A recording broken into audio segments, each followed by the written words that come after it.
Welcome, everybody, to another episode of Stoli Doli Scaries. I'm your host, John Ritchie Jr. And I'm your host, Corinne. And today we are watching the ultimate prom classic, Carrie. If you've got a taste for terror, take Carrie to the prom. Ooh. Carrie White, having a rough time. This is... you know what? I always have had a hard time with this movie because I do think she is just too stunning to be like the loser. And Sissy Spacek was actually homecoming queen in high school. So it totally tracks. She's way too pretty to be playing this role. But I do think she does such a good job of playing this like meek, like loser that you do almost forget. I read a lot of things about the casting. Brian De Palma did the same casting as George Lucas, like in the same room. So a couple of these people could have been in Star Wars and like all this sort of thing. And it's very interesting that he had somebody else chosen for Carrie. Who was it? Because I know he was really, really hesitant to cast her. And I know in the book, wasn't it Carrie, like one of the other girls, maybe? Like you know what? I think you may be right. I think Amy Irving, the girl who plays Sue, was up for it, like up for the role. But I don't know. It still doesn't really answer the conundrum because in the book, Carrie is like overweight, bad skin, like kind of what you would typically think of as somebody that would be bullied. Somebody that would be bullied. We're gonna get into Billy too. Somebody that would be bullied in high school. And so I don't know. That's always been something that's hard for me to reconcile in my mind because I just think she's so stunning and so beautiful, even when they're trying to make her not be. But I don't think anybody else could have played it because she just is. She really is Carrie. But she's who's bullying her? Look at her hair. It's unbelievable. She is stunning. You know, I might just go on record and say that this is probably the hottest female cast that we've ever talked about. Well, Chris is beautiful. PJ Souls. PJ. I love PJ. I a little nod. To PJ. Yeah, we see it. We see you. I don't think Sue. I don't think her hair is doing any favors. You know what, though? Her and Tommy together, Curls Mania, though. I mean, that was really... Curls Mania, for sure. I mean, he could have been a wrestler. 1970s, 1980s. I mean... Yes, I do agree. They were intense. Okay. Today's cocktail is going to be the Dirty Pillow. And we will be taking a sip anytime anybody's mean to Carrie. So prepare to die. Prepare to die. Full recipe will be on our Instagram at Stoli Doli Scaries. At Stoli Doli Scaries. Okay. Carrie was released in theaters November 3rd, 1976, directed by Brian De Palma, starring our girl Sissy Spacek, Piper Laurie, Amy Irving, Nancy Allen, William Catt, and Jean Travolta. And this was one of it. He had been in films before, but this was his first like major film, major break. Johnny T. Indeed. He's a real dick in this movie. Everybody's a dick in this movie. Everyone. Note that. Write that down. No one should be spared. No. No one should be spared. Let me repeat before I get heated. We'll get into that later. The movie starts out with a rousing game of gym class volleyball. These girls are really into this game. I have never cared about anything this much. The camera zeroes in on a shy, meek-looking girl who misses the ball, loses the game for her team, and these broads are fucking pissed. Like, ruthless. Really fired up about this gym class game of volleyball.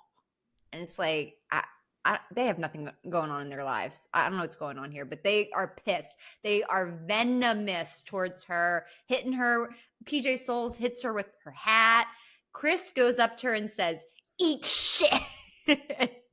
Evil spewing out of her. It's intense. So this girl's obviously being bullied. The girl's name is Carrie, and she's played by Sissy Spacek, and she's obviously meant to be a loser with a capital L. They're making that real clear. We cut to them in the locker room where it is Bush Central. Just boobs everywhere. And not only that, but like the energy in this locker room, like playful and hitting each other with towels and just running around naked. And I do want people to weigh in on this because not ever. First of all, nobody showered in our high school gym. Those showers hadn't been used in probably 30, 40 years. And nobody got naked. And there was no playing.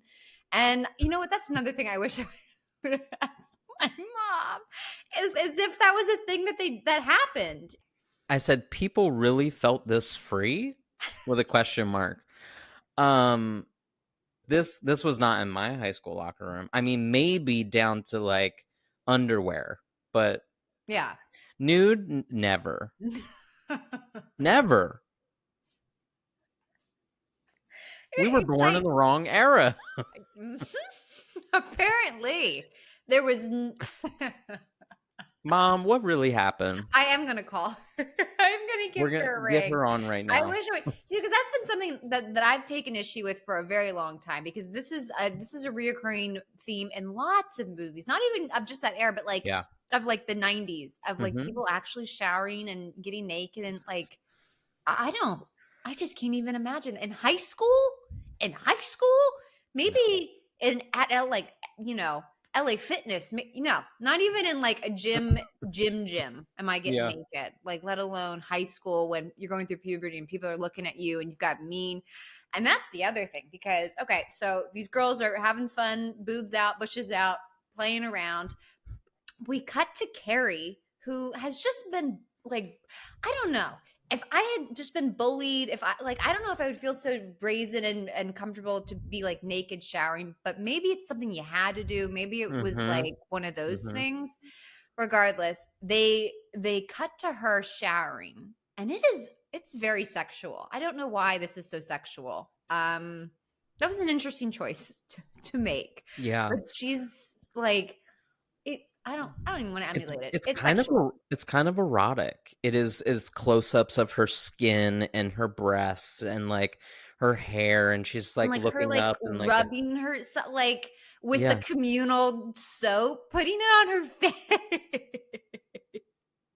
We got to draw the line somewhere. We do. Soap on your face? What did they have back then? We need a historian on the scene right now for this pod. It had to have been like Dial soap. And it was a Dial soap that was probably rubbed on everybody's, who knows? Bits. It's gross. It's gross. Girl, come on. But regardless, she's soaping up. It's very sensual, her shower in the communal locker room where she was just bullied. Whatever. She's having a moment. She's like drinking the water and rubbing her breasts, and she reaches down between her legs and there's some blood. And Carrie loses her shit. She sees it and she runs out of the shower towards these girls, and like the way the camera pans her, this is really amazing. It's right behind her, and there's just like this sense of panic, and she's running up to all these girls, first to Sue, and she is grabbing them with her bloody hand. She stains her peasant top. She's in panic. She thinks she's dying. She thinks she's bleeding to death, and so she's going to these girls like, help me. And they all immediately know what's happening. They immediately know she's gotten her period. So, Chris is like putting a tampon in her face. Carrie's got her period. And they're all kind of making fun of her. they back her into the corner of the shower. Basically, she's like, "Hi!" and they're just like screaming at her, "Plug it up, plug it up." Sue, well, we don't know it's Sue, but we'll find out it's Sue. One of the girls takes like the cover off of the pad dispenser and starts throwing pads at her. Like it's a really hard scene to watch. It is a really hard scene to watch, and I just can't imagine anybody being that evil and like mean. Even, I would be annoyed that she stained my peasant top. That would bug me. But like, it's clear that something is going on and she doesn't realize what's happening, and they're fucking evil and just laying into her and plug it up, plug it up. I think that we immediately get the sense that like this poor girl is very sheltered. She does not know anything about social interaction at some points, right? Like she's not dumb, but she's also like she hasn't been exposed to the world around her really.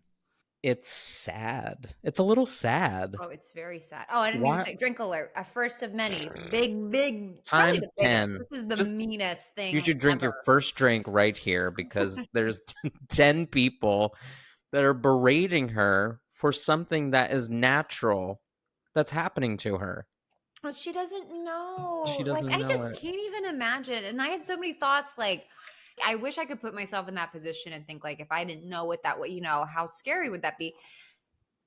I don't think my immediate thought would be like, I'm bleeding to death. I would be like, uh-oh, something's wrong. But I don't think it would be like this type of all-out fucking panic. She acts like she's been stabbed in the vagina, like she's got a little blood. Something's going on. But like, this is a crazy reaction. But she's sheltered. It's sad. So this is happening. They are bullying her relentless. It's very sad, very evil. The gym teacher hears something going on, Miss Collins. She comes out to investigate, and she's kind of like, what's going on? And she sees it. She sees them bullying her, and she immediately goes to Sue, who was the girl that took the pad dispenser cover off, and she goes, what are you doing? What are you doing? Like, she singles her out, and she was like, it's just her period. And she makes her feel like a piece of shit. And Sue, like, immediately, it's like cold water has been splashed on her, and she looks very guilty and regretful. And I'm sure this is meant to like be like introduces like Sue's above the rest, and this is unlike her character. She's not like the other girls and whatever. But it's interesting to me that she immediately goes to her and does that, even though this whole slew of evil bitches are throwing shit at her and there's probably like 15 girls in this locker room doing this to her. So she singles Sue out, calls her out, says, what the fuck are you doing? And then she goes over to Carrie and tries to console her, like, Carrie, it's okay. And Carrie is just fucking losing it. She grabs her shorts, stains her shorts too with her period blood. And eventually Miss Collins slaps her to try to calm her down because she's just like hyperventilating at this point. She is losing her shit. Carrie finally, like, it does calm her down a little bit. And Miss Collins tells all the girls, go, get out of here, like, leave. And she continues to hug Carrie and calm her down and says, like, don't you know what's going on? I'm going to talk to you, but like, I'm sorry, but whatever. She apologizes for slapping her. Miss Collins is a little not by the book. I'll say that. To say the least. My goodness. Well, she's only 28. So I think there's also something to be said because I remember when I was asking my parents about like growing up in school and like what they had to endure. I can distinctly remember someone telling me that a nun, like a sister, would like smack their knuckles with a ruler. Like if they were like misbehaving or something as just like a dig or whatever. And I was like, I can't imagine a teacher hitting me. I would fucking go at them. Yeah. Like there's no way in hell. I would fight back probably in that setting. And so when you see something like this on screen, it's kind of like, was this just the time? It's the was time. this the time? Yeah. It was It's the part. It's 70s. sure. It's part of the time. I don't think it's correct, I do and think she just like she needed to slap her out of the she just yeah, well, because in this instance, I think it was just a very heightened moment, and Carrie was not listening. I get it. That's why I can never be a teacher. I can't imagine, or a parent. I can't imagine keeping my cool under moments like that. That's just a different type of talent. Oh, got it. So anyway, she slaps her. She calms her down. We cut to her sitting outside the principal's office, and we see Miss Collins and the principal talking while she's sits outside, and these walls are fucking thin because we can hear every goddamn thing they're saying. And the principal meant like, isn't she a little old? And Miss Collins is like, yes, and she had no idea what it was, but that's no surprise considering her mom. And they kind of hint that the mom is like religious, and there's something going on there, and then she's very sheltered. Eventually well, this does annoy me. Miss Collins says something like, the girls were bullying her, but she says, but the thing is, I understand. Like, I just wanted to shake her too. Like, for God's sakes, it was only her period. And I will say this is maybe the only moment where, because I feel like after this, Miss Collins is really a good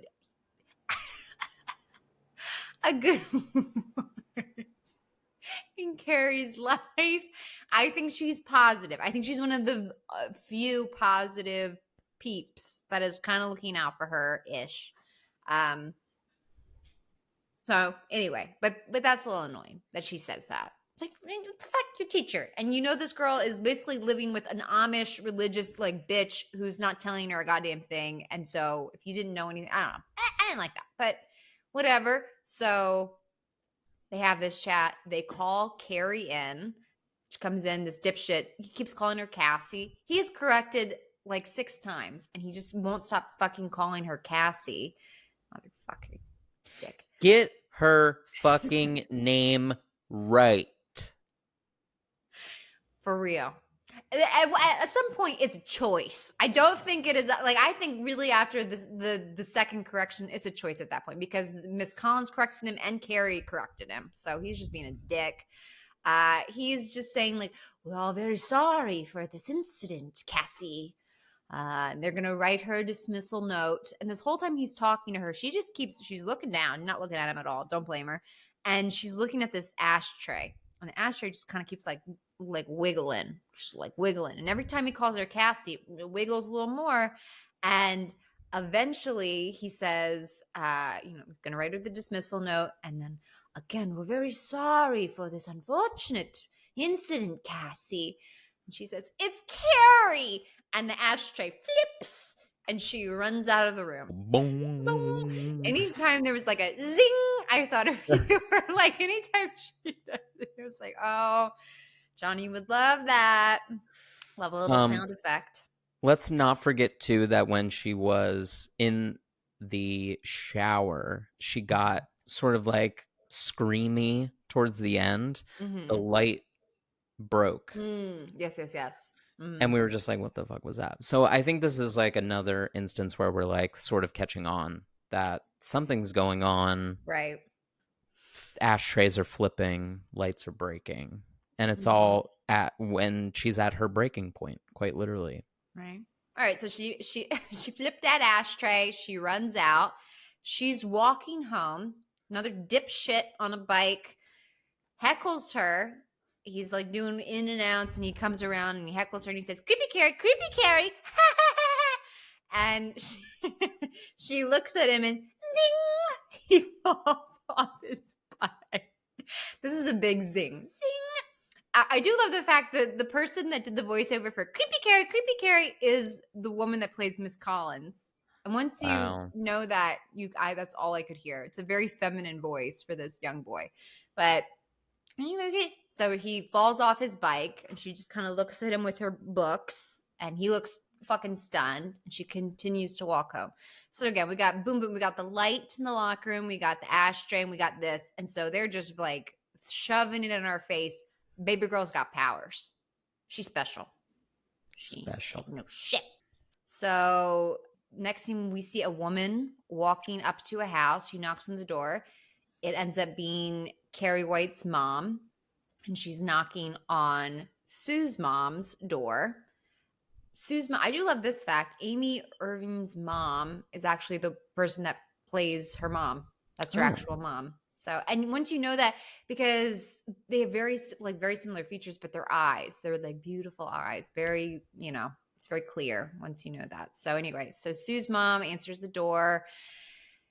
Margaret White, Carrie's mom, is peddling her religious hoo-ha. You can tell Sue's mom is like very annoyed, but she begrudgingly lets her come in, and she's trying to sell her this book that's basically, about saving teenagers and taking, on the righteous path.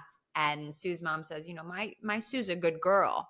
And Margaret says, these are godless times, Miss Snell. And she says, I'll drink to that. And it's probably like 2:00 in the afternoon at this point. And when she knocked on the door, this woman was like watching like some type of like soap funny opera. Yeah, probably. in the afternoon. But Sue's mom's getting it. Miss White doesn't think that's funny. She has no sense of humor. That's super clear. Eventually she does get rid of her. She like gives her some money. She donates to the cause, and Margaret like turns her nose up a bit. She takes it and she leaves. She walks home, and we get I love the way this film is shot. We get a really good, like, it's a very misty effect around their house. And she's walking up to this like white house, but it's very like dilapidated and like dirty. There's a weird for sale sign out front. We don't know what's going on there. And as she walks in, the camera pans up to Carrie, who's watching her from the bedroom window on the second floor. He does have some pretty good shots throughout the movie where it's distinctively this movie. I agree. He loves a dual shot, a double shot. I'm sure that's not the right word. I don't know how you would say it. Well, he uses a lot of split screen later. Split screen. But he does kind of like almost a continuous shot thing where he'll like start on one subject and go to another, and we see that later in the prom scene. Yeah. We'll go over it. But it's very innovative for... Not that this film was. This was Stephen King. This is a Stephen King novel. I don't even think we mentioned that. It's a Stephen King novel, and this was his first book turned into a movie. Yeah, and so this wasn't like some big budget anything. And I feel like it's pretty arty and really well done for a film that was kind of a Hail Mary. Like, this wasn't any big picture. I'm very surprised by just how much he does with it. And so it is a little bit too much. The split screen are a lot. I mean, because we've already had one, and what are we, like 10 minutes in the film? We've already had one where they do a split screen where it's Carrie waiting, when she's waiting, they do a split screen with her and like the office waiting. We didn't need that. But there are some that I think are really effective. And then some, I just feel like he just really loved it so much. And he was, that works there. Oh, that works. We can do one here. I think he just thought it was like really cool and arty, and he just wanted to add it. But sometimes it works, and you never know. So as soon as Cuckoo Bird gets home, she gets a phone call from the school notifying her of what happened that day with Carrie. Carrie comes down when she hangs up and asks, who was on the phone, Mama? I don't love the mama. The mama thing really fucking bugs me. I don't know why. It's very childish. Yeah. Not so much because not if she calls in your own home, you can call your mommy, whatever you want. But then when Tommy comes, Mama's resting. It's like, it's embarrassing. At least it's not Mommy, and that would be worse. Oh, geez, absolutely not. That screams young. But here's the thing, I think the mama is a little bit Southern, and I don't know where they are, actually, now that I'm thinking about it. Where are they? Because Sissy Spacek has a very Southern draw sometimes, not all the time, but there's sometimes where I'm like, what's happening? No, and her mom's accent, whatever the fuck she's doing, I don't even know. She's not. She's playing Cuckoo Bananas real well, let me tell you that. But her shit is all over the place. She has like almost like not a Katharine Hepburn, but the way she like enunciates her words. Well, there's no Southern. There's no like. So that's an interesting. Where are they? That's a really good question. Well, it's a fictional town of Chamberlain, Maine. Well, interesting. So she comes downstairs. Carrie comes down asking who called, and Margaret just responds. She's got her back turned to her, and she says, "You're a woman now." And Carrie says, "Why didn't you tell me, Mama?" And she turns around and whops her with a Bible and starts spewing a bunch of Bible verses at her while Carrie's just crying on the floor. "Why didn't you tell me? I thought I was dying. Like, what, Mama? I was so scared." And again, this lady is just spewing about Eve and, it's bullshit. Marge doesn't care. And she eventually gets to a point where she says that you're a sinner, and if you had remained sinless, you wouldn't have the curse of blood. Like, this is a curse. If you hadn't sinned, this never would have happened to you, and I thought you would have been saved, which is some shit. And then she drags Carrie into a closet, into a tiny closet with a bunch of like religious paraphernalia. We got the scariest Jesus Christ crucifix I've ever seen in my life. His eyes are like glowing. Anyway, she takes her and she shoves her into that closet. She locks the door, and Carrie's crying, "Please let me out, Mama." And then eventually she, quiets down and she starts praying. Sissy Spacek is literally screaming at the top of her lungs. Mm-hmm. I'm loving every minute. She's a real one. Mm-hmm. She's an amazing actress. She really is. She was really meant for this part. As much as I will say she is too pretty for the part, because she just is. She's stunning. I think she knows how to like downplay her features though. And she also like alienated herself from the cast. Mm-hmm. She like went up to them and said like, "Hey, I'm really grateful for this part and I really like all of you, but also I'm going to distance myself from everyone to really get into the role." And everybody really appreciated that about her. Yeah. And so it shows. I'm certain it made a huge impact. So anyway, so Carrie goes into her little closet. She eventually stops screaming. She prays. Sometime later, she comes out of the closet. We get another split screen. Her mom is sewing. This is when I'm like, this wasn't necessary. Her mom's sewing, and Carrie comes out of the closet and thanks her. And her mom says, "You can go to bed now." And she comes over and gives her a kiss on the cheek, and she goes up to bed. Next day, back at Bully High, we're in English class. The teacher, this son of a bitch, I should say, we just should take a nice big drink. The mom is mean. The mom is mean to Carrie. We like that. The whole thing deserved a big gulp. That was shit. Fucking sinner. So you got your period bullshit. Anyway, we're in English class. The teacher is reading a student's poem aloud, and we find out it's hottie, hottie, hottie, hot, hot. Tommy Ross. This is just such a crush for me. Maybe because he's just such a nice guy. He's got such charisma. What? You don't think so? In this scene right now that we're in? You could not, maybe not, but I'm basing this off of the entire film. But even in this scene, he's got a nice smile. He's jokey. Got a good laugh. Anyway, so the teacher reads the poem and he's like, "Oh, it was Tommy Ross. Different than, throwing touchdowns." Whatever. The class laughs. Tommy Ross laughs. And the teacher asks if anybody in the class has a criticism of the poem. Nobody really says anything. And then Carrie pipes up. She utters pretty meekly, "It's beautiful." This fucking teacher is such a dipshit. He makes fun of her drink. drinky drink, he says, Carrie White, beautiful. It's beautiful. Beautiful. He makes a whole thing about it. The whole class laughs. He's making fun of her, which just fucking, how old are you, you ass? And Tommy, nice man that he is, says, you suck, under his breath. And he's talking to the teacher. This is a little point for him. He recognizes that he's a dick to Carrie, and he says, you're a dick, basically. So that's nice. He's a nice one. You don't think so? He's fine for now. All right. We do get a little bit of that, Carrie in the background. Yeah, this is like one of the most iconic split screens of the movie, and this is one where I do think it works.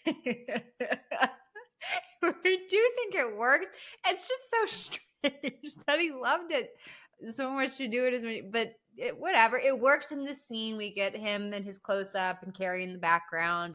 So that happens. Back in gym class, Miss Collins has rounded up all the bitches who were throwing patties at Carrie, and she really lays into them. She just tells them how nasty what they did was and how evil they are and we're just fucking cunts. And as punishment, they're going to have a week of detention with her.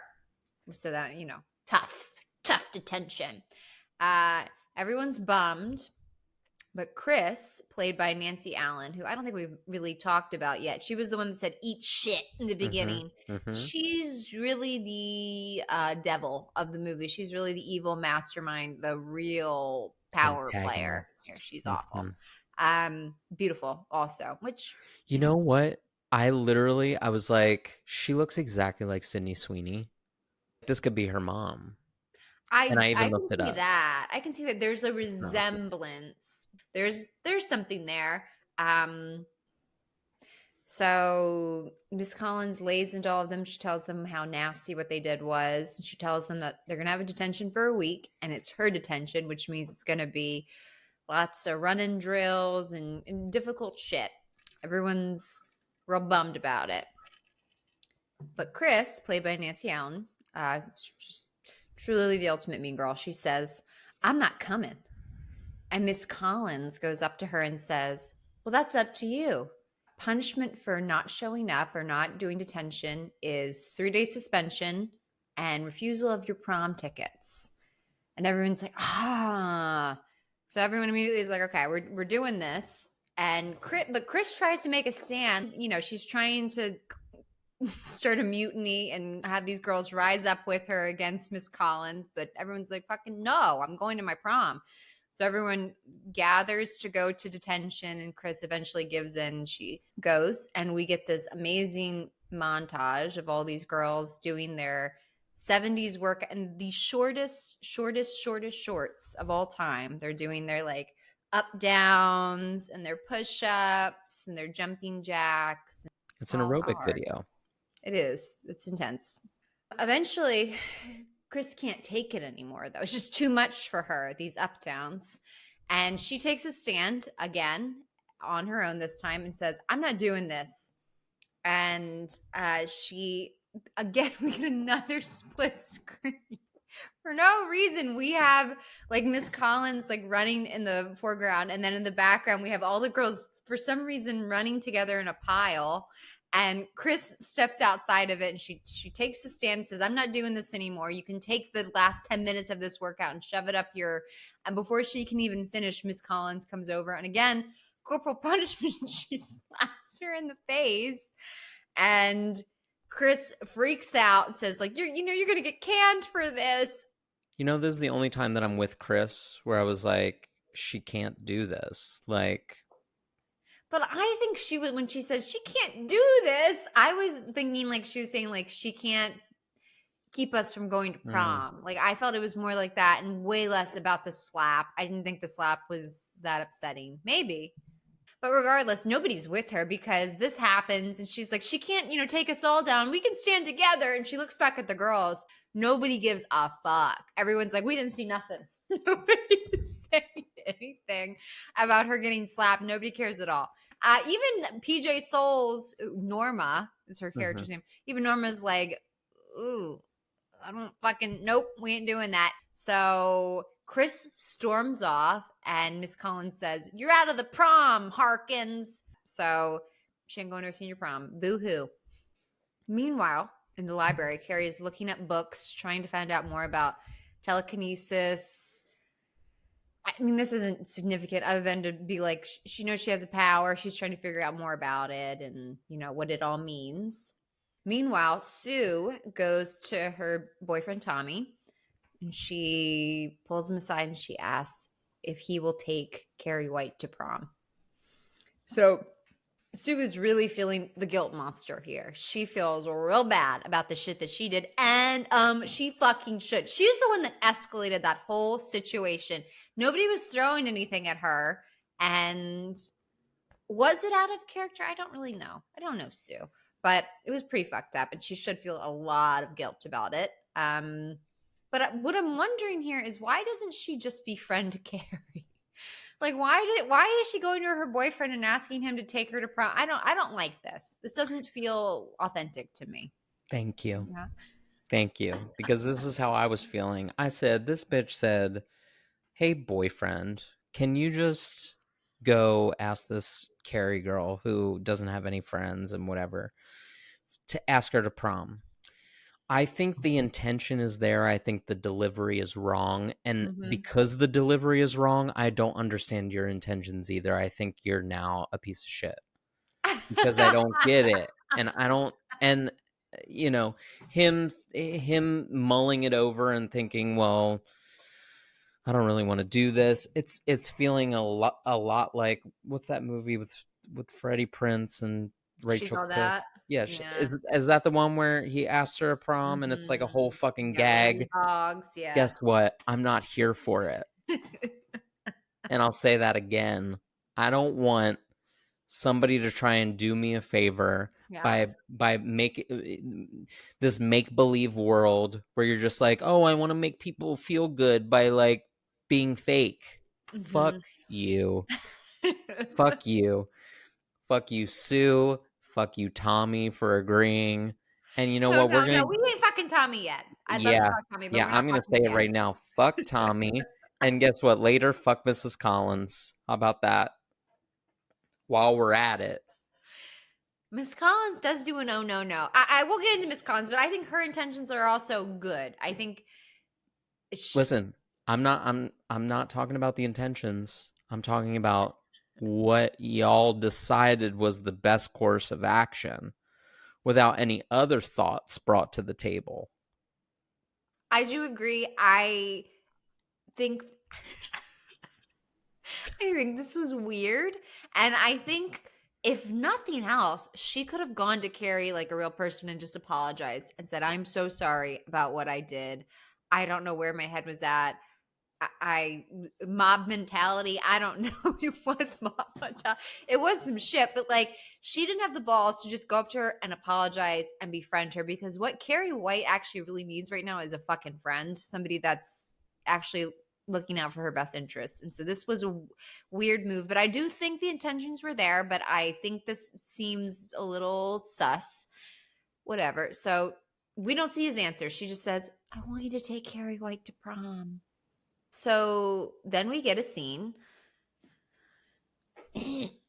of Chris in the car with her boyfriend, Billy, played by John Travolta. And this dude is we'll talk about Southern accent. This is why I'm saying, like, are they not in South Carolina? This dude has a deep country accent, and he is the biggest POS, piece of shit, ever created. They're driving. He sees some buddies in a car next to him. They throw him a beer. He starts drinking in his car. He slaps Chris because she calls him a dipshit.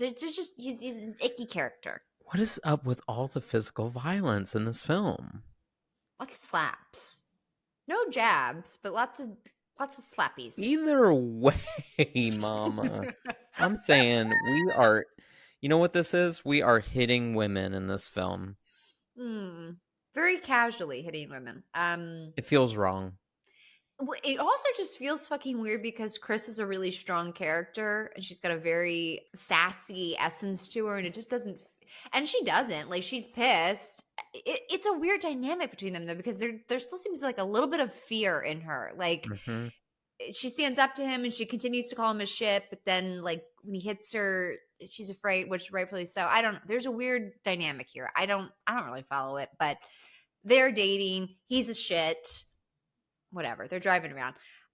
They get to a bar and he goes to get out and she pulls him back and says, "Don't be in such a hurry." And I'm in a hurry to get away from you. And it's a whole fucking thing. And she starts kissing him and, trying loving up on him. And she says that she needs him to do something for her. So she starts to give him a blowy and she's talking a lot. This poor Billy. Yeah, Billy. And she's clearly meant to be giving him, but she's talking an awful lot. And I don't believe that she is giving him one. I don't know what's happening here, but she says, "I want you to do me a favor." She goes down, keeps saying Billy. Then she says, Billy, I hate Carrie White.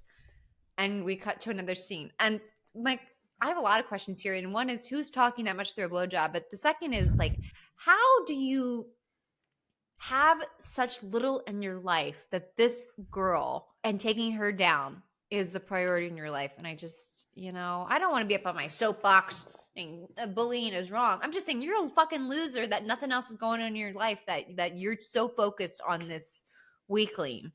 It's evil.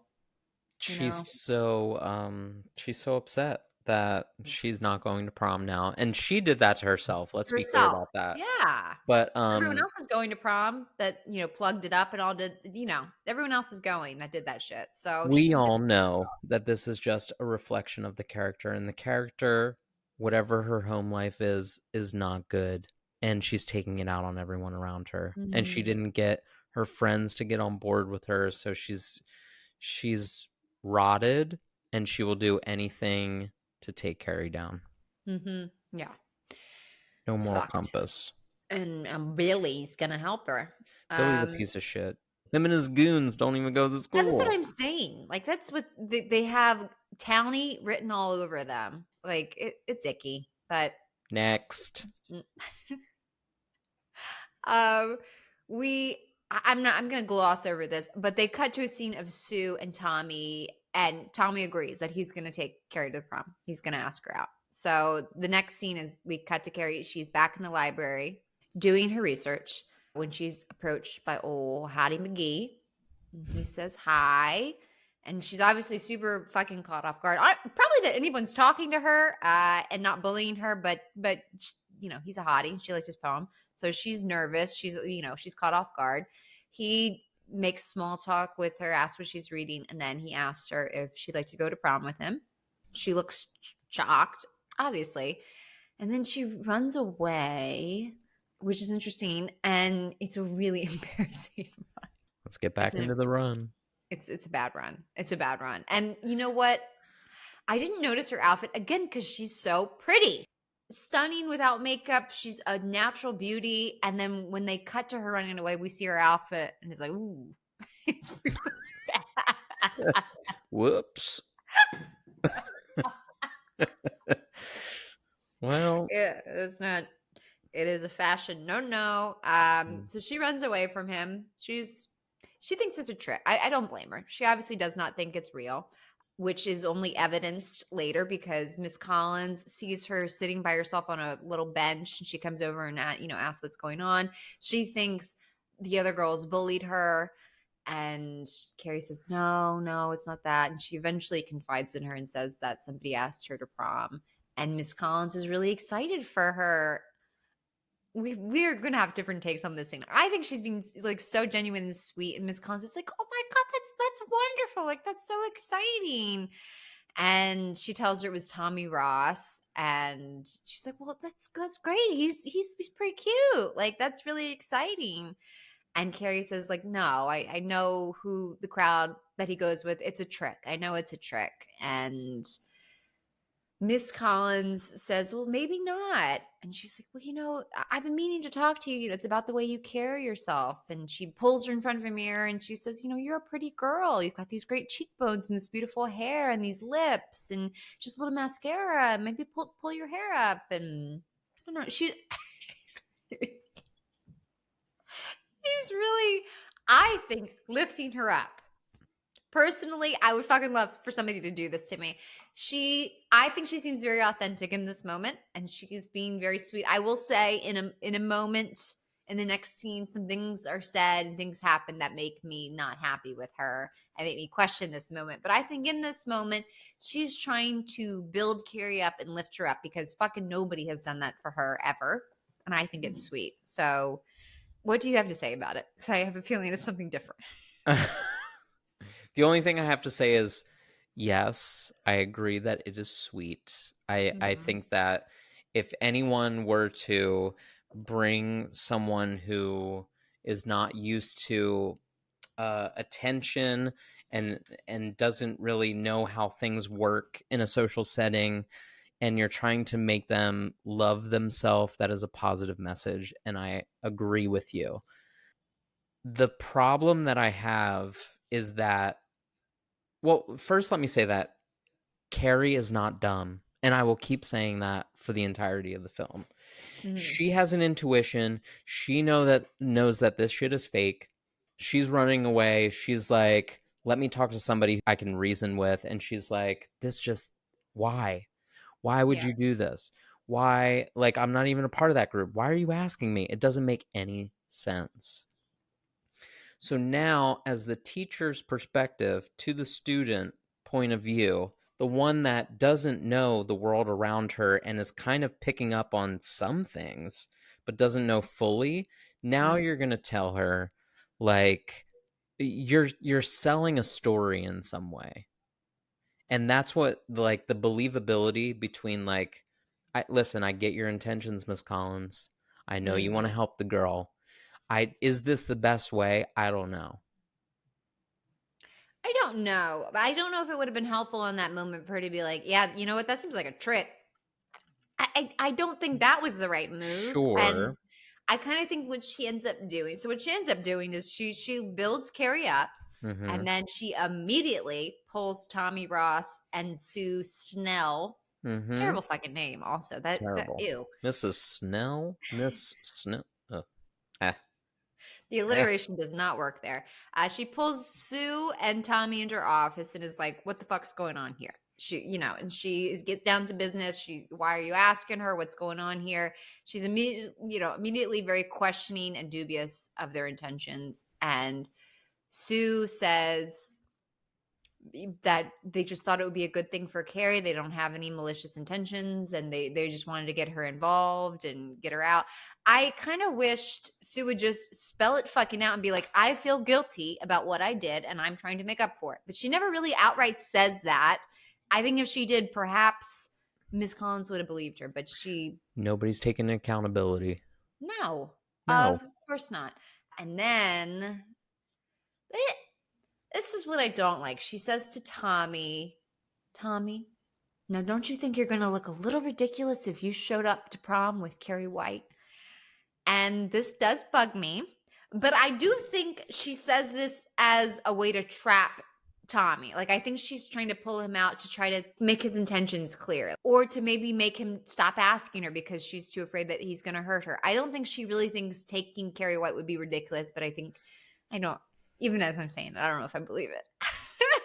Listen, that's why it's all over the place for me. I am more on the side of not believing any of them. That it's like, one thing that I'm going to sniff out is your bullshit. Yeah. And so this all feels like bullshit to me. It's starting to stink. Carrie knows it. You know what I'm saying? Carrie is spotting the fakes. And she's saying, something ain't right. Something ain't right. But she's got her little glance. You're right. I didn't like this. This did bug me. You. Because then I was like, So do you think Carrie's a loser? Exactly. So how do you view Carrie in your mind now? You're building her up, but are you tearing her down behind the scenes or what? Because listen, if I'm here on this podcast today, I am one thing, and I am Team Carrie till the day I die. Yes, I agree. 100p. I'm not diverting. I'm not wavering. I Whatever hear that you. means. I hear you. And I am Team Carrie. I agree. Miss Collins is a bit of a question mark. Regardless, she says that. And Sue says, we don't care how we look.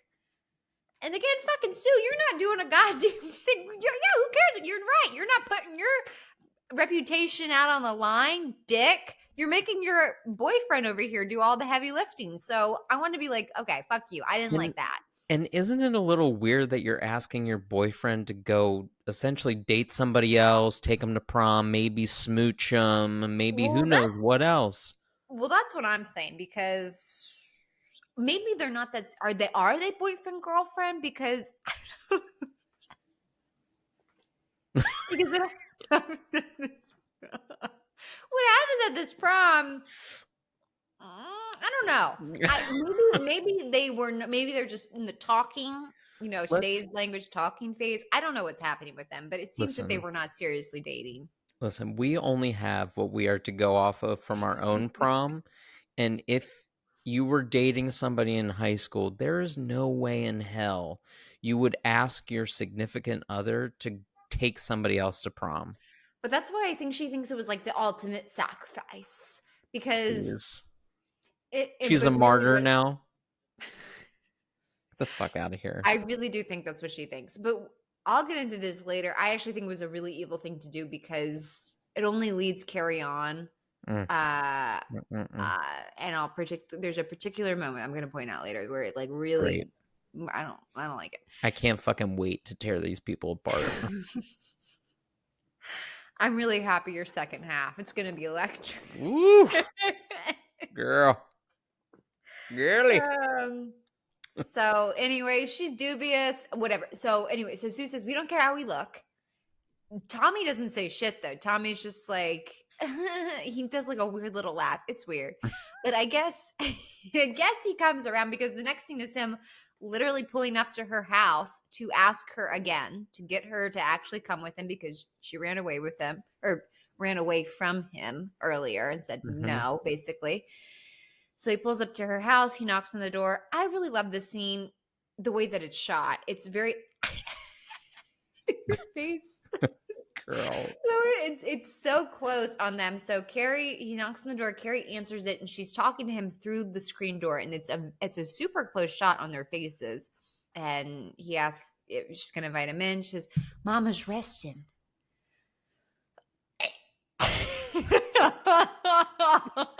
Oh my god, girl, she's got no game.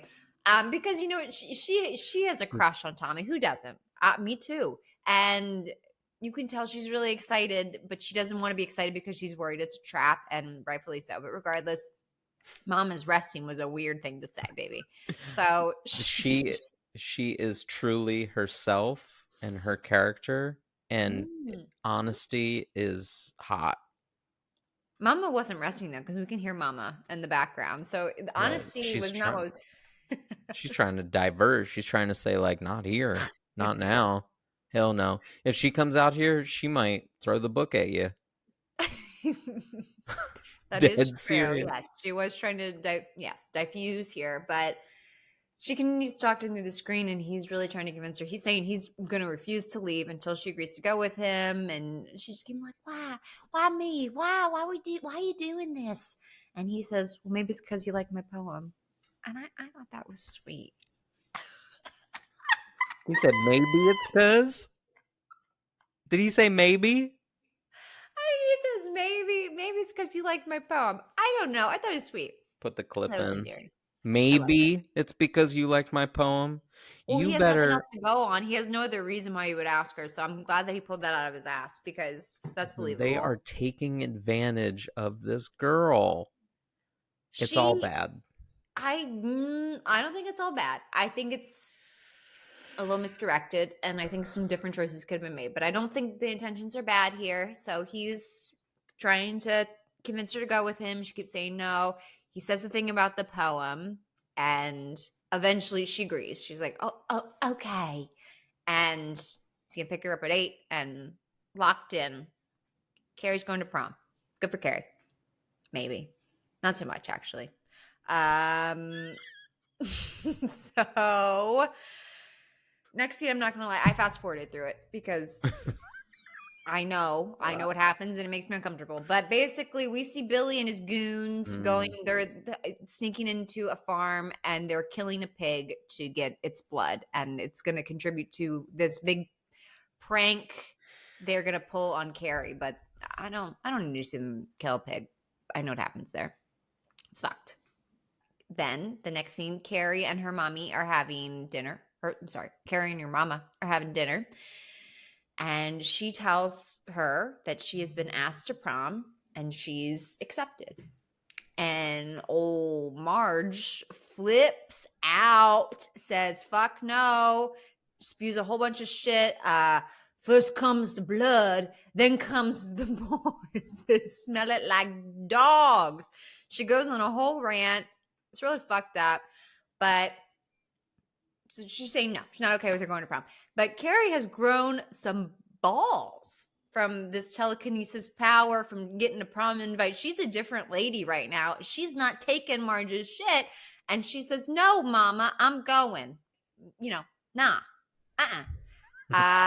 The mom goes to shut all the windows, and I think she's going to shut all the windows and she's going to take Carrie to her closet. I don't know. She's going to do something. And Carrie, like, zing, shuts all of the windows in the house. Marge turns around. She looks absolutely spooked, scared shitless. And Carrie calmly says, I'm going. And things are going to change around here.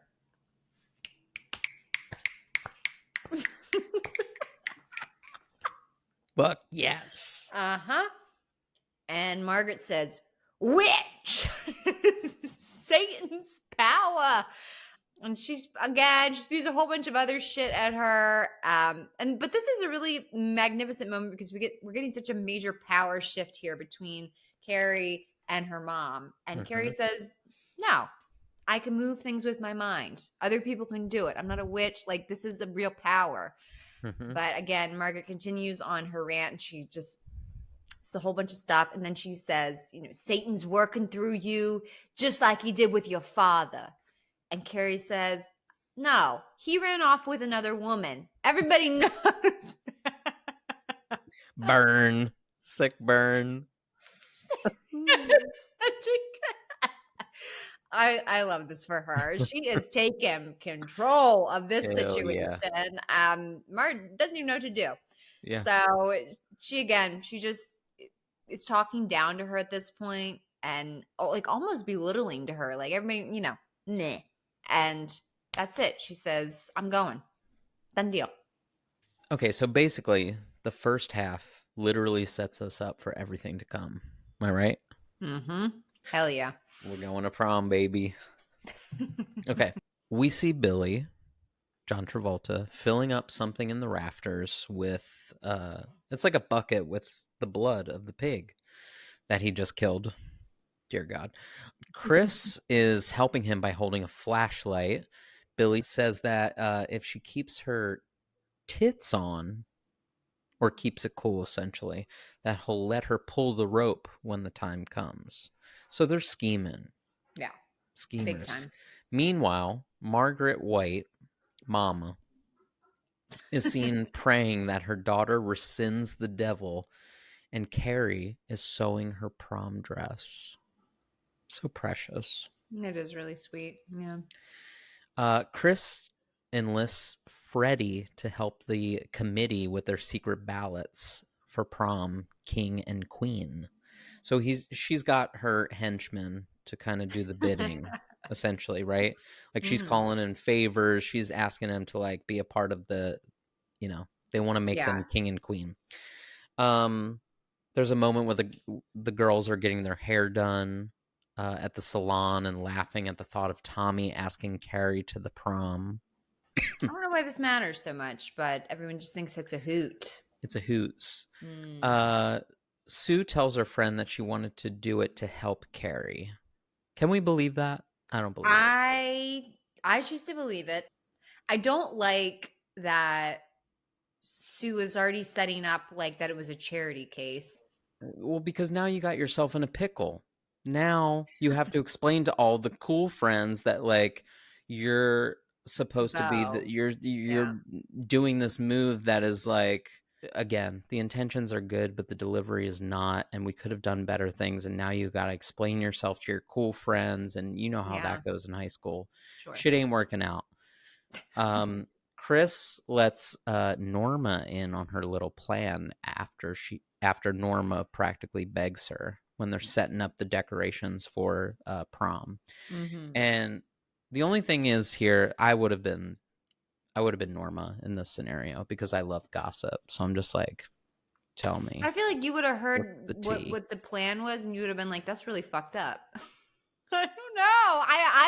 I don't like that PJ Souls is so, you know what though? I guess that's on par with her character, but she's really ready to do this shit. I guess she's her best friend. So I guess so. Her best friend came to you and said, "I want to do this thing. Would you do it?"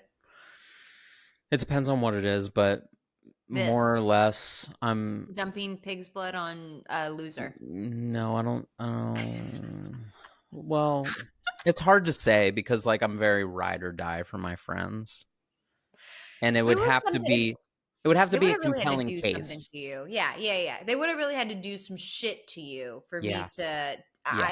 Like you bullying somebody and that bullying causing you to not go to prom. I don't know if that.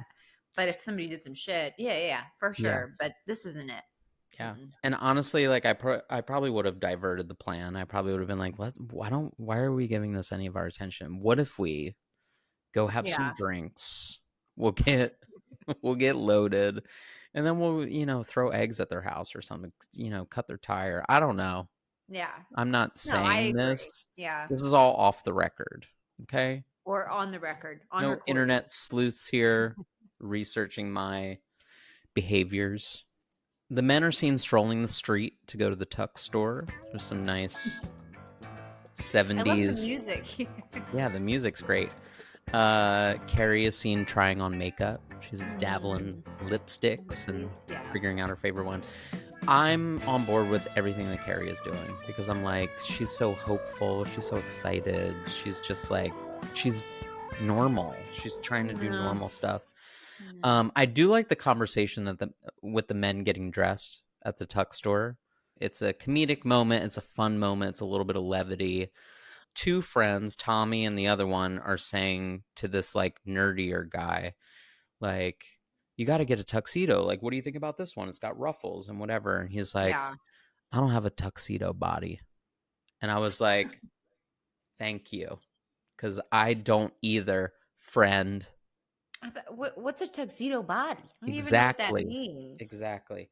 Pretty much anything that right off the rack can fit you, that's, I guess, a tuxedo body. That's how I took it. And I said, this one, I had to get cut to fit my height. I had to get trimmed in. I had to get bulged out to fit my waist. I don't got a tuxedo body either. Dog. And I can appreciate that. I feel educated. I had no also, idea you could rent a tux for $10. Can we get mom in on that? That was crazy. I actually do believe that, but I will ask her. Carrie at this point is looking stunning in a silky dress with her pink corsage. We're at the place of residence now. But Mama says, I can see your dirty pillows. Everyone will. The mom, just take a big gulp. This whole scene, this mom is such a dick. She is the worst. She really is. Not the dirty pillows. And Carrie says, breasts, Mama. They're called breasts, and every woman has them. That's right. That's right, bitch. You tell her. You tell her. Mama says, take off that dress. No. We'll burn it together and pray for forgiveness. No, Mama. There's a car horn honk outside. They both look out the window, and guess who it is? Good old Tommy. And then Mama says, "Well, tell him you're sick." She's like going through all the motions. She's trying to get her to stay at this house for forever, it seems like. Yeah. She throws this temper tantrum and she says, "He's going to laugh at you. They're all going to laugh at you. It's not too late. You can stay here with me." She says, "I don't want to stay with you, Mama." Ain't that the truth? I wouldn't want to stay there either. I don't blame you either. No. I will say, did you notice the mirror next to the mirror? There's a picture she has of Tommy Ross cut out of like there's like a newspaper clipping of him like winning something or something at the school, and she has it posted next to her mirror. And this is where I say we're doing damage here, Sue, because she doesn't know about this one-off thing. She's developing feelings, and then later, when smoochies happen and dances happen, and she's already got a picture of him next to her mirror. Like, she's enamored by him. She's got feelings, and you don't just like, did you get it? You're a woman. We can't do that. We can't just go to a prom with somebody that we think is cute and not develop any feelings. And you can't. It's weird. Moral of the story is you can't lead people on because you think it's a good deed, because in actuality you don't know that it's hurting them. You think it's smart, you think it's clever, you think it's like an easy fix, but it's not when people's emotions are involved. No. Oh my God, and they don't know this bitch's story. Girl. So Mama says, "I'll answer the door and tell him that you're sick. I'll tell him you changed your mind." And Carrie at this point uses her telekinesis to push her mom to the bed, saying, "Sit down and be quiet." And she goes and she's like frantically getting her stuff together. And then Mama tries to interrupt again and she does it again. And she forces her down to the bed. "Just sit there and don't say a word until I'm gone. I'll be home early." She's very responsible. Even in, she still grew up this way. She's still got, her thing. She wants to live her goddamn life. Please let the girl live. Let her live. And also she's sticking it to her mom, who's being a psycho. Yeah. Chill out. Stay here until I get back. And as she goes, Mama says, "Thou shalt not suffer a witch to live." I don't know what that means. I don't know what that was supposed to mean either. I've never watched this with captions, and I don't think I ever caught that. But I was like, "What the fuck?" She's making a lot of acting choices. What I also heard is that she showed up to set kind of like doing this satirical version of Mama, and director, what's his name again? De Palma? Brian De Palma. Brian said it's not a satire, basically.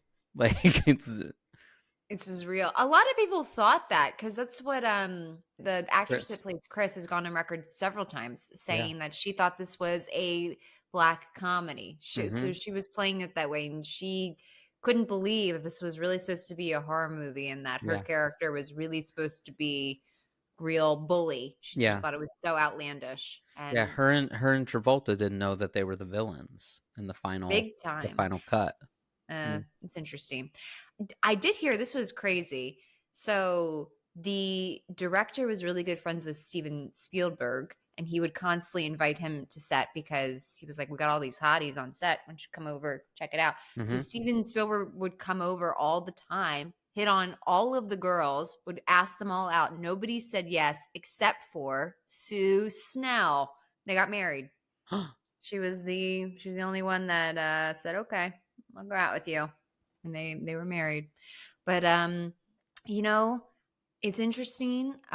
He wasn't a looker, back in the I don't know if he's a looker now. He wasn't a looker then, but he's fine. He's nerdy enough. There were certain moments. Did he do E.T.? Yeah. He did E.T. There were certain moments, like certain behind the scenes shots where I've seen him where we're like, okay. I guess it wasn't until later, maybe. Yes, I think there was a really specific moment in time where he was an attractive person, but not right, not during this time. Because I looked at pictures of like when they were first married, and I was like, whoa. Yeah. He married up. Yeah. Little fun fact. Yeah. Well, we finally arrive at the prom. We're looking good. Yeah. Love among the stars is the theme. And I love these little stars, these little aluminum foil stars they got going on. Terrible cut stars. Then we get in and we're seeing sort of this like aerial view, right? And everybody's having a good time. They have a live band. Love that. Okay, now I'm pissed. Yeah. Because I didn't get a live band at my prom. You get a terrible DJ. Nobody did. Everybody got a terrible DJ. You know what? That was the 90s, 2000s. I bet your parents had a fucking live band.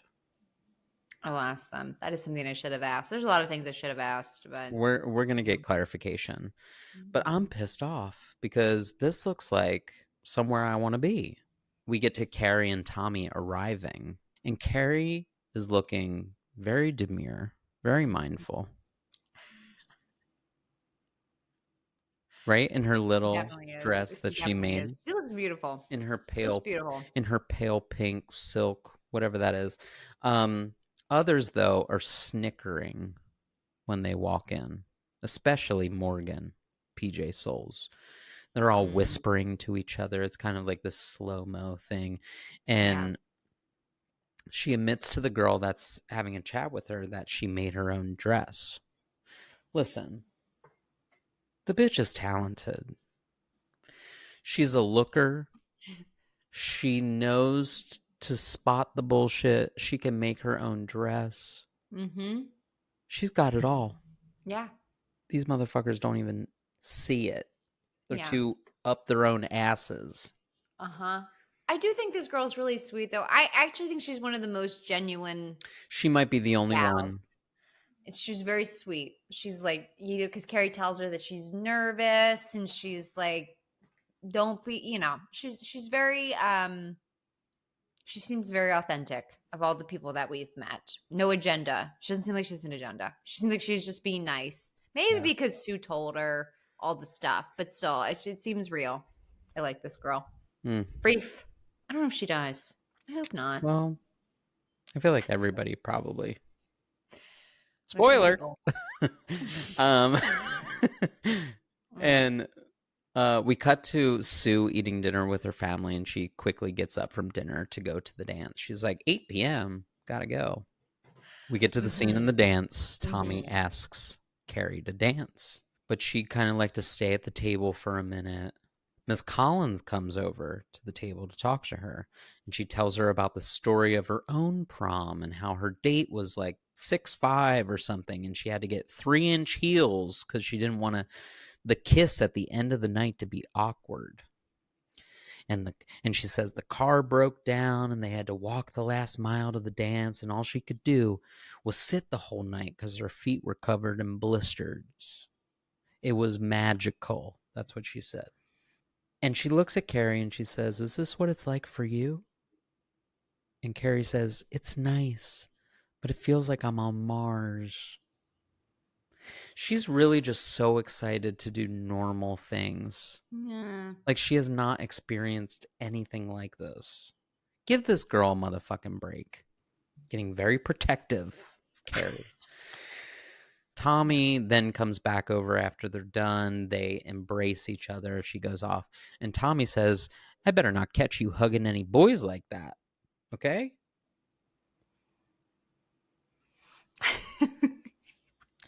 Tommy, slow your fucking roll. I'm really confused by Tommy. I'm very confused. Let's get into it now. I literally have in all caps. Now, the question on deck is, does Tommy actually like Carrie, or is this whole thing just like charity? I don't know. That's the problem. And my brain airs on, "You're fucking fake, bro. I'm coming at you sideways." It doesn't make any sense. You're in love with your girlfriend. You're looking at her longingly. She's telling you what to do. If anything, what I'm gaining is that the women in this movie hold a lot of power. And whether or not they're using their mouth to go down, they're asking him, he's going to do the favor. And whether or not you're just like, oh, I'm studious and smart, but like, boyfriend, can you just like take this girl? Because like, it would be a really great thing. Yeah. Like, I get it. The women are powerful in this movie, and this is what I'm taking away because I love that. Yeah. But also in this scene, Tommy, doesn't make any sense, dude. I'm dead serious. What is your MO? I agree. It is extreme. It's very mixed signals and like to the nth degree.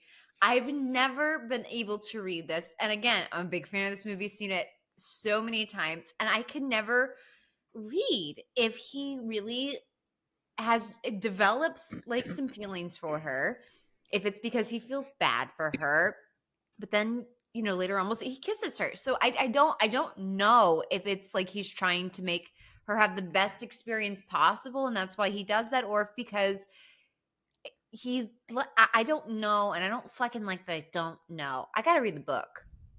I will say this also, that Yeah, like I should read the book. I gotta read the book. Yeah, I think that will offer more insight. Not that it does, because they always write the characters differently, and they want you to portray things differently. So I Sure. don't know if that's the best thing to go off, but I am very curious as to how they play it in the book. I bet they play it more on the side of him just being nice.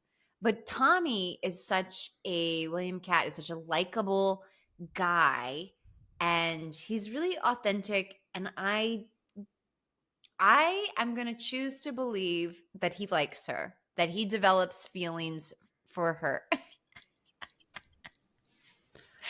He develops feelings for her over the course of the evening. He was reluctant to do this, but she comes out. She's beautiful. Got this dirty pillow dress. She's got mascara on, makeup on. She's talking. And maybe if not feelings, he develops a soft spot for her. I think there's something here. I don't think it's just charity. I think it lives somewhere between charity and feelings. I think it's in between. But I And don't think also, it's how charity. shitty is that then? Even if it was that he had feelings. I didn't say it wasn't shitty. I didn't say it wasn't shitty. I just don't think he is. It's a weird position that this dude's been put in. He didn't ask to be put in this. Sue Snell made him do this. And now here he is. I also wonder if Sue Snell knew that he was going to kiss her. Like, I don't know. And that is another blind spot that we're going to have to talk about. Mm-hmm. Either way, Yeah. Carrie in this moment says, oh, I won't. She's naive. She's naive to the whole thing that is happening. And she is living in the moment with this person. And he is being very vocal and activating on some sort of plan that he either created for himself or that his girlfriend created for him or whatnot. It's all very weird to me. So he wants to dance with her, but she says she doesn't know how. Of course. Why would she know how to dance? She's never been in this scenario. Intuitive, but sure. Yeah. So he kind of takes her hand. Come on, let's go. Let's play the song in our mind. The song is wonderful. It is so good. What is the name of it? Tell the viewers. I Never Dreamed Someone Like You Could Love Someone Like Me by Pino Donaggio. Pino Donaggio. And you know what? I appreciate that for you. We get to the dance floor. The directing here is just a slow-mo panning around them in a circle underneath almost. And Tommy teaches her how to slow dance in a kind, meaningful way. But guess what? I don't trust it. Still. He kisses her while they're on the dance floor. Yeah. So now you're making her confused. Very. She's thinking, well, then it's not fake, right? That's what anybody would be thinking now, because now you're like, okay, I don't understand why he asked me. It seems a little bit weird, but now like it's getting to the point where you're kissing me and you're making these gestures and you're being very kind, and now it's confusing. Right. And the bitch asks, why? Why am I here with you? And he's always got an answer, but it's always the same as the question. Well, why am I here with you? Because I'm here with you. You know, like it's that call and response where, well, why'd you ask me? Because I asked you. You know, like it's that stupid, why'd you want to? And then he says, because you liked my poem. But then he says, but I didn't write it. Only I didn't write it, somebody else did. So come on, let's dance. Okay. I don't ever remember hearing that part of it, but I had the captions on again this time. Always have the captions on. We never get the full story on that. What do you mean he didn't write it? Who wrote it? So now he's a plagiarizer. He's a plagiarist. Listen.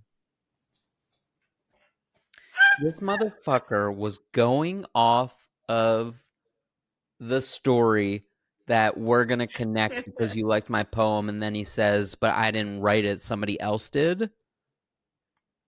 Get the fuck out of here. You fucking wrestler hair curls, fucking used car salesman, piece of shit. I didn't write the poem. You're a liar, Tommy. You know, yeah, I do agree. I don't like this. And they slip it in so slimy. It's so slimy. Like, I didn't really write it, though. And it's probably meant for, you know, Carrie to be like completely in the stars. Am I right? When she hears it, when she doesn't even hear it either. Because they just gleefully like spin around in circles with the dizzying camera angle. I don't fucking like that. I don't know what that's about. And I know there was such a choice. They put them on a platform that spun and they the camera. So that's why when it gets fucking nuts, they are literally holding on to each other on a spinning platform. So that was a really specific choice. At first, I kind of like it. It's very like enchanting and cool. And then it gets like fucking, I feel like it's Willy Wonka in the tunnel scene. It's like very aggressive and it doesn't work. And it's weird. It feels like how Carrie's brain must be inside. It's just like, it's just this music and this softness, and we're going around and round on a merry-go-round, right? Yeah, absolutely. Until we hear the fact that he didn't write this fucking poem, and then I want off because I'm gonna be sick, and then it starts spinning, and that's how it feels. That's how I would feel if I were Carrie. And I often placed me in her shoes in this film. This whole thing was a lie. Everything that led us to this moment was a ruse. He didn't fucking write it. I'm pissed. We see someone briefly go into a door right before this cute dork says it's time to nominate the king and queen. He's up on stage. And Carrie and Tommy are sitting at a table. He asks her, do you want to withdraw? Because she sees their name on the ballot. Tommy says, well, all they do is take your picture for the yearbook, so we look like a couple of idiots. And he's like making a joke about it. And he's like, it's the last year. Why not? Go out with a bang. She looks at the stage longingly and says, it's so beautiful. And then he says, you're beautiful. Again, what's real? What's not real? I don't what's know real and what's not? This is what we keep asking ourselves. IRL. What is real? It's very confusing. So even when he asks who they should vote for, he says, let's vote for us. And Carrie, in all of her character, says, no, we can't do that. And then he says, to the devil with false modesty. Another religious reference. There's a ton in this movie. Yeah, well, in this moment for sure, because then she says, to the devil. She doesn't say it like that, but it's a weird nod to the devil for no fucking reason. Here we are. Mm-hmm. We cut quickly back to old mama pacing around the kitchen. She starts cutting carrots, apparently, losing her mind. She's just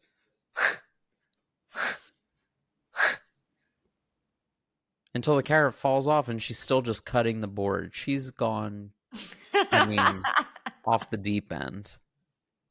Then we see Billy and Chris underneath the stage at prom, talking about how they rigged the votes. PJ Soul in this fucking red hat. At the fucking prom in her red hat. Get I don't know why there. this drives me crazy. This always drives me crazy. I don't fucking like it. What is this, a league of their own? Like, what? Like, are you a cartoon character that you could never be without this fucking hat? It's weird. Grow up. Here I am at the prom. So they're seen, collecting all the ballots from the table. Norma and this other guy who doesn't go to this high school, who's pretending to be a chaperone or something. And they're collecting all the ballots from the tables and people standing up, and then they get them and they go to make out, and he says, well, just put it behind you and kick it under the table. And we see all this happening. So it's very intentional for the director to be showing us exactly what's happening. And then they get all the ones that they fake wrote out with Carrie and Tommy to be the winner, and they give it to, the people who count up all the ballots. And then we get them announcing the winner as Carrie and Tommy, and this beautiful slow motion shot of them winning. The spotlight is on them. Carrie is looking so happy and angelic. Then we get glimpses of the teachers being so proud and happy for her. Miss Collins is looking up, and she's got her bouquet of flowers, and she's got her crown. And the picture and all of this is slow-mo. Like, the picture in the yearbook is being taken, and it's like a slow flash. And Sue realizes in this moment, she's watching from stage, that her plan in full effect, or this plan, I should say, is happening and coming to fruition. But she's looking, and there's a rope by her hand that's like wiggling around. So she follows the rope down underneath the stage because she needs to figure out where it's coming from and what is happening. And Miss Collins at this point sees Sue noticing something is wrong. And Sue finally sees that Billy and Chris have control of it. But Mrs. Collins, at the same moment, takes her away from disrupting them.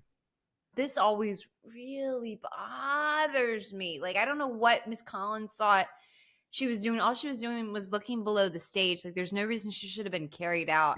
This fucking bothers me because, again, this is one of those moments you can point to and be like, everything could have been avoided if you just would have listened to her and she would have said, there's something's going on down here. They're going to pull a prank. Like, everything could have been avoided. And it bugs me. It bugs me too. It's rough. I don't like the decision making here. I feel like if you would have listened to what Sue had to say, Mrs. Collins, maybe you wouldn't end up where you end up. It's fucked up. So Chris pulls the bucket down on top of the stage, and it spills. The pig's blood spills all over Carrie and the stage, and the crowd goes completely silent. Norma is the first one to hysterically laugh and try to get her friends to as well. She's like, dick. Again, this is all in slow motion, so you can literally see all of their emotions happening as it happens. Tommy, at this point on stage, gets angry. Mm-hmm.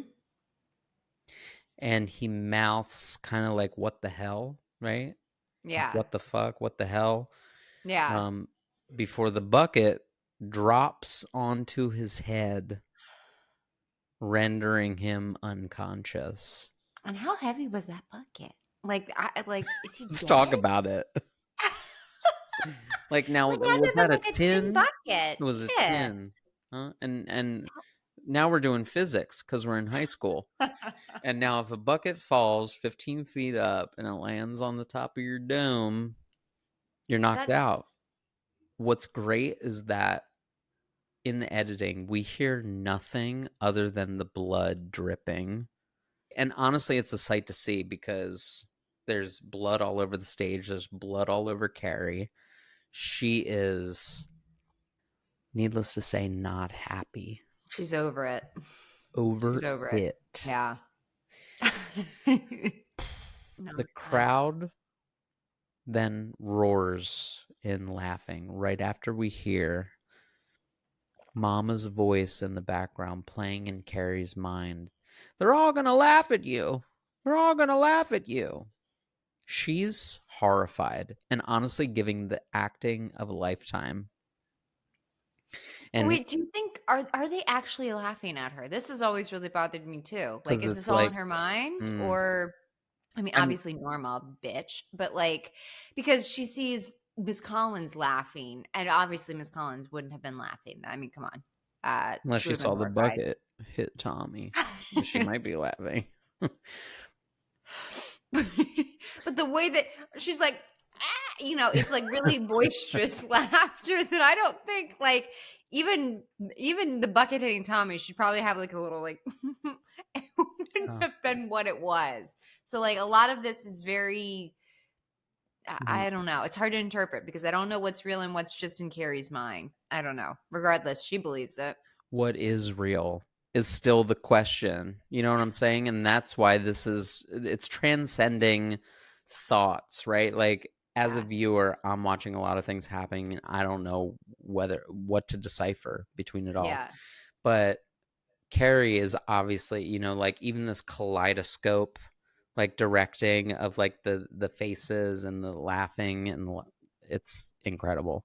Yeah. And she's hearing they're all gonna laugh at you, and she's also hearing we're all sorry, Cassie, and like things that annoyed her and bothered her in the past. Yeah. Then we get to this split screen between Carrie's face covered in blood and her eyes, zing, the doors closing, chaos ensues. The lights turn red, and she's using her telekinesis to use the water hose to push people out of the way. The water is spraying on the stage and at all of the electronics. Mrs. Collins gets basically cut in half by the scaffolding because she's at the back of the door. Everybody's getting pushed out. You know what?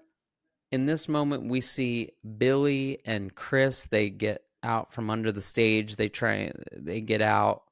That's the most annoying part to me. I mean, I know later on it's frustrating. They get theirs, but like, and obviously Sue gets pushed out before anything happens. Yeah. And everybody else is trapped in there because she locks all the doors with this power. Yeah. And then the water hose is really doing the most. Yeah. She's snake. Full fucking force. I didn't even think about that. The devil, the snake, it's all connotation. The teacher that was making fun of her, right, is on stage. They're trying. Beautiful. Yeah. Yeah. Guess what? Electrocuted. And so he gets zapped with the principal, I think. Yeah. And it starts this fire on the stage that is the most fucking epic scene of like her just standing on front stage with this fire igniting behind her. Wild. It's chills. so magnificent. It's amazing. It really is. It's lovely. It's a lovely, beautiful shot. And after that is the most epic, like, walkout scene for the Centuries.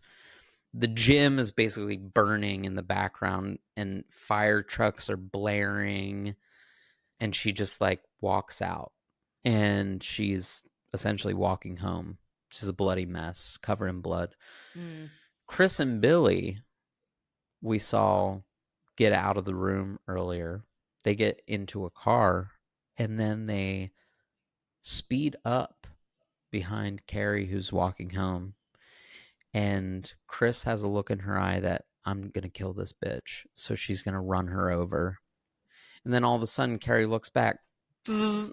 And the camera angle does like a tick, tick, tick up to her face. So it's like but it's fast. Yeah. It's like ding, ding, ding. Zzz. And then the fucking car overturns. And then she does one other quick glance and it explodes. Amazing. Fucking. Really, the one that deserves so satisfying. The worst death. Absolutely. Yeah. My God. So the car explodes. She arrives back at home to Mama. And Mama has lit enough candles for the second coming of the Lord. Let's be real. Literally every square inch of the house is covered in candles. It's insane. I said this is a fire hazard. Yeah, big time. For sure. There's even fucking candles on the bed. Who does that? How does she have that many candles? Seriously. That amount of pillar candles. Like, I mean, she's got the Last Supper, posted up on the dining room wall. So she's saying God is good every day. So Carrie walks upstairs to her room and looks at her hands, and the camera follows her into the bathroom where she undresses and takes a bath, scrubbing everything off. And she cries and she, dries herself off, gets into her nightgown, and she calls out for Mom. And suddenly her mom appears and consoles her for a minute. And she's sad about the whole night and how it turned out. And she said, they all laughed at me. She says, hold me, Mama. Please hold me. So sad. Very sad. I could cry. There's just a child asking for their parent. Yeah. And this bitch. Mama gets down on her knees and she says, I should have killed myself when he put it in me. After the first time, before we were married, Ralph promised never again. He promised, and I believed him. But sin never dies. Sin never dies. At first it was all right. We lived sinlessly. Then that night I saw him looking down at me that way. I could smell the whiskey on his breath. And he took me. With the stink of the filthy roadhouse whiskey on his breath. And I liked it. I liked it. With all that dirty touching of his hands all over me, I should have given you to God when you were born. But I was weak and backsliding, and now the devil's come home. We'll pray. And Carrie says, yes. And she says, we'll pray for the last time. We'll pray. Our Father, who art in heaven, and she takes the knife out while Carrie is laying in her arms, and she literally stabs her in the back. And Carrie falls backwards down the stairs. She just can't catch a goddamn break. She just can't. Come on. She's come home. Drink she wants to a that. Bath, Another. A big one. The whole drink. Carrie falls down the stairs backwards. She's can't believe that her mother stabbed her. I couldn't even believe it. Yeah. And then Carrie's sort of like on the ground, like pacing backwards, right? And Mama is hunting after her with the knife. And Carrie's backing up on the floor of the kitchen, trying to get to her safe closet. She's like jiggling the handle.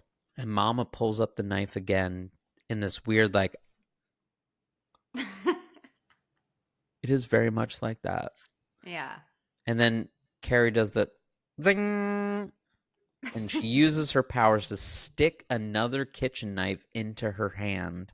There's a peeler going through her abdomen. There's another knife to her other hand, sticking her kind of like Christ on the cross. Yeah. And then 4 more kitchen knives and utensils to her torso.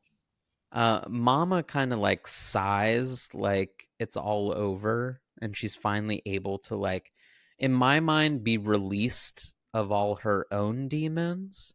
It's very like kind of orgasmic. She's just like, uh, like finally. Yeah, no, I do agree. And I do think it's so because they like kind of pan back, like it is so apparent that it's supposed to be like Jesus on the crucifix. It's Yeah. weird. It's a weird scene, and I don't know how I feel about it. Carrie then gets to her feet and she goes over to her and she pulls the knife from one of her hands to free her, screaming at the top of her lungs. And I feel like her scream was what caused the house to start collapse. Like, she was so over and done with it. Yeah, I agree. And the house literally crumbles right in front of our eyes. And in the wreckage, Carrie manages to get her and her dead mother into the safe cabinet before the house ignites in flames. Obviously, from all those fucking candles. Am I right? 1,000%. 1,000%. How it didn't happen earlier, I'll never know. Yeah. And we see it literally fall into the ground, like into itself. And the last shot that we see is of this Jesus doll that looks like, honestly, Nick Cage and Longlegs.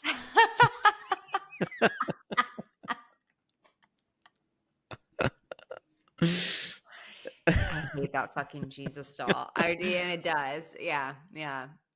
And then we ultimately find out that Sue survived and she's bedridden. And it's the next morning. Her mom gets a call from Betty, whoever that is. And Sue's mom says that, thank God you called. She couldn't have handled another reporter. Sue is sleeping a lot, and that's to be expected considering everything she has been through. And the doctor said that she's young enough that she'll forget all about it. Let her go to 70s thing. Yeah, seriously. I think I'll remember us like I remember this movie. Her mom specifically said that she didn't let her go to any of the funerals with Tommy and everyone else gone, that it's best they go away for a while. And simultaneously, while she's on the phone with Betty, we see like this scene of Sue walking over to Carrie's house, which has been, burned to the ground. And she has like these flowers with her, and there's a for sale sign, which is the same one that we saw earlier. That's where Carrie's house was. On the for sale sign, someone drew over it that says Carrie White burns in hell, with an arrow pointing down to the dirt. Then Sue goes up to the for sale sign and she places the flowers next to the sign, and she reaches down to the ground, and all of a sudden Carrie's hand reaches up and grabs her. Her bloody hand. No. And then at the last scene, Sue is waking up frantic in her room in her mother's arms. And it's, to me, this is a signal that this will stick with her forever. Yeah, big time. And I would hope so, because of what she fucking did. Yeah, this was all her fault. None of this would have happened if she hadn't done what she did. You piece of shit. Well, see, this movie was pretty groundbreaking with that little like twist ending.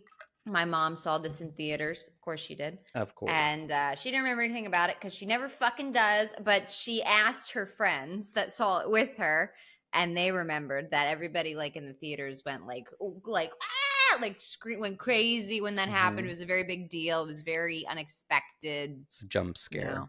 Yeah, big jump scare. I hate it.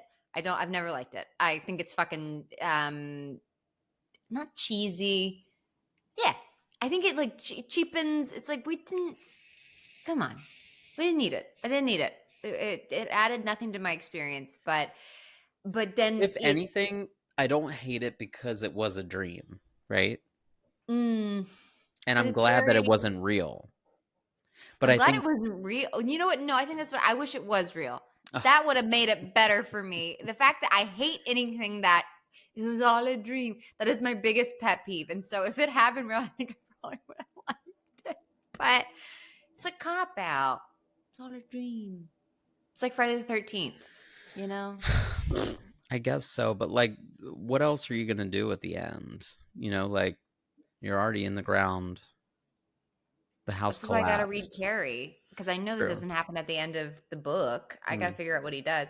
We'll say, I know I read that. So Stephen King was paid $2,500 for the movie rights of Carrie. The time is a very big deal. And he's said several times that he has no regrets. It was very fortunate to have that happen to his first book. That his first book was such an incredible movie. He loved the adaptation. He loved the ending. He thought it was incredible. I feel like he doesn't say that he fully loves it. He's always like, oh, he took a much more artistic approach and I can at least appreciate it or something. But it's never like, oh, I would have, like, this is gold star, whatever. I know he really loved this adaptation. He really loved it. And he loved the It adaptation. Well, I mean, he loved all the It adaptions, but he really loved the 1990, the like miniseries. He thought that was really spectacular. Who doesn't? Tim Curry was brilliant, but yeah, terrifying.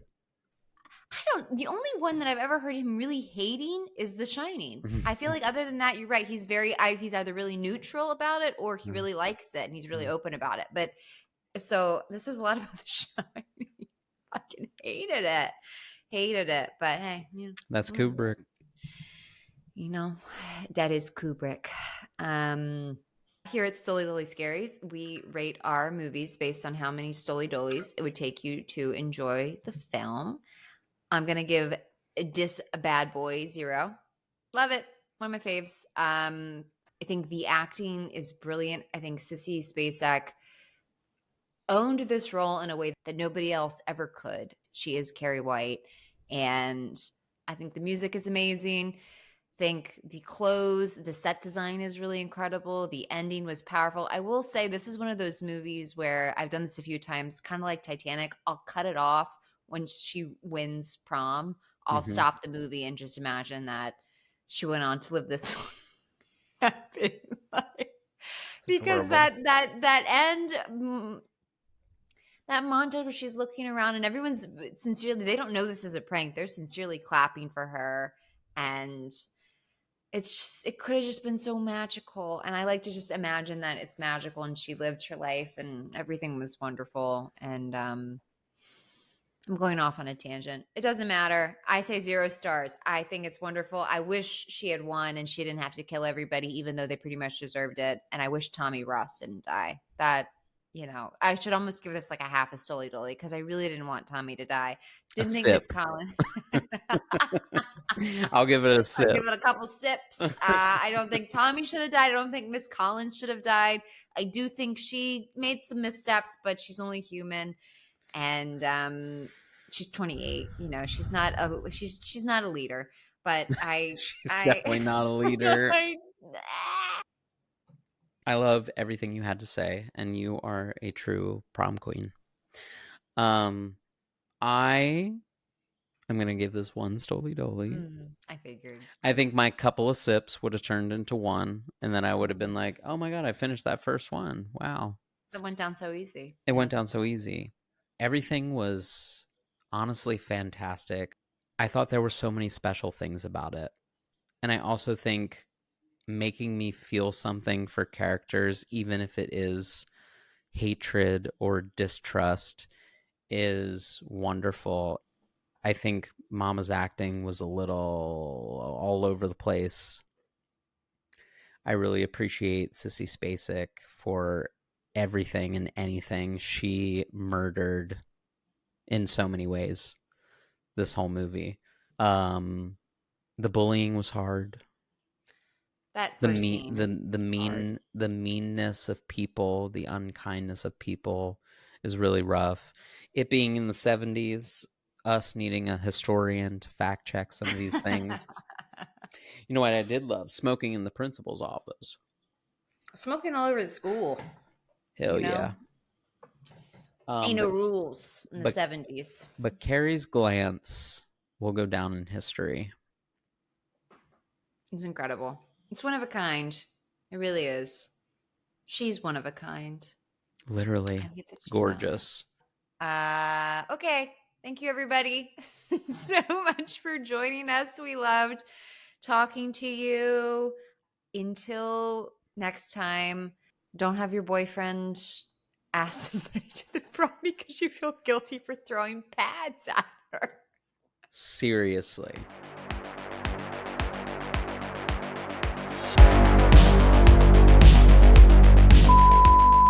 Yeah, have you seen The Crow? That's getting terrible reviews. The new one? Mm-hmm. Oh, no. It's getting like well, bombing. I mean, the original, mama. I hated the original. That's a hot take. Nobody agrees with me. Yikes. But when she's kissing you, you're kissing me because I've been there. Also, whoa. Send it, Daryl. All right, back into Carrie. Tommy's fine. Let me just say that. He has an endearing smile. I like this. His character really killed it for me. I'm just so annoyed with the choices. And I'm bitter about Maybe it. I'm just so used to men who send me mixed signals that I'm not bothered. Fucked up. What's happening here? But I don't think I fucking write the poem. I'm pissed.